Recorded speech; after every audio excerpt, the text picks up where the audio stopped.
Kolkata case में CGI के करे निर्देश। हड़ताली डॉक्टरों को सीजीआई का ऑर्डर। डॉक्टर्स काम पर लौटें, नहीं तो। कोलकाता के लेडी ट्रेनी डॉक्टर को इंसाफ दिलाने के लिए सुप्रीम कोर्ट में सुनवाई चल रही है। सुप्रीम कोर्ट में सीजीआई की अगुवाई वाली बेंच सुनवाई कर रही है। सुप्रीम कोर्ट में इस केस की दूसरे दिन की सुनवाई जारी है। पिछली सुनवाई में सीजीआई की बेंच ने सीबीआई को जांच की स्टेटस रिपोर्ट पेश करने को कहा था। वहीं आज की सुनवाई के दौरान सीजीआई चंद्रचूड़ ने हड़ताली डॉक्टरों को निर्देश दिए हैं, जिसमें उन्होंने सभी को काम पर वापस लौट आने को कहा है। सबसे पहले जान लेते हैं सीजीआई चंद्रचूड़ ने डॉक्टरों को क्या कुछ कहा। डॉक्टर काम पर लौट आएं। अगर आप काम पर वापस नहीं लौटेंगे तो सार्वजनिक प्रशासनिक ढांचा कैसे चलेगा। नेशनल टास्क फोर्स में रेजिडेंट डॉक्टर शामिल नहीं होंगे। कृपया रेजिडेंट डॉक्टरों को आश्वस्त करें कि उनकी बात नेशनल टास्क फोर्स की तरफ से सुनी जाएगी। डॉक्टर के खिलाफ कोई भी कार्रवाई नहीं करेगा। अगर उसके बाद कोई परेशानी होती है तो हमारे पास आएं, लेकिन पहले उन्हें काम पर आने दें। अस्पतालों की स्थिति मैं जानता हूं। मैं खुद एक सरकारी अस्पताल के फर्श पर सोया हूं जब मेरे परिवार का एक सदस्य बीमार था। हमें बहुत सारे ईमेल मिले हैं जिनमें डॉक्टरों ने कहा है कि उन पर बहुत ज़्यादा दबाव है। 48 या 36 घंटे की ड्यूटी अच्छी नहीं है।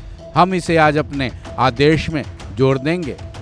सीजीआई की इस अपील से पहले सुप्रीम कोर्ट में डॉक्टरों के वकील ने अपनी दलीलें रखी थी, जिनमें उन्होंने कहा कि नेशनल टास्क फोर्स में रेजिडेंट डॉक्टर्स को भी शामिल करने का आग्रह किया।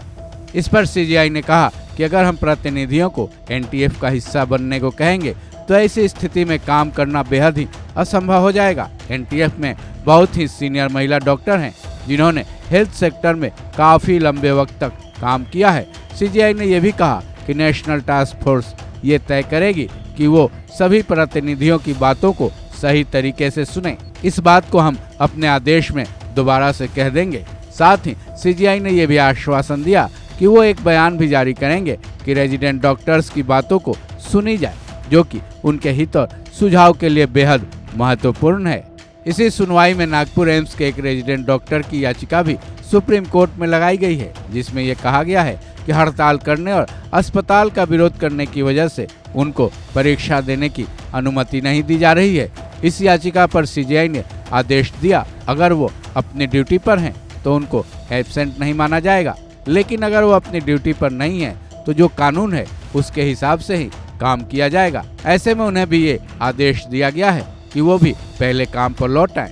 बहरहाल अभी इस केस में काफ़ी कुछ बाकी है, जिस पर अभी सुनवाई जारी है। अब सीबीआई की जांच की रिपोर्ट क्या कुछ कहती है, उस पर भी इस केस में काफ़ी कुछ डिपेंड करता है। लेकिन सुप्रीम कोर्ट में आज की सुनवाई के शुरुआती घंटों में सीजीआई ने डॉक्टरों से काम पर लौटने की जो अपील की है, उसका पालन हो जाने के बाद अस्पतालों में भटक रहे मरीजों को राहत जरूर मिलेगी। इस खबर में बस इतना ही। बाकी अपडेट्स के लिए जुड़े रहें वन इंडिया हिंदी के साथ।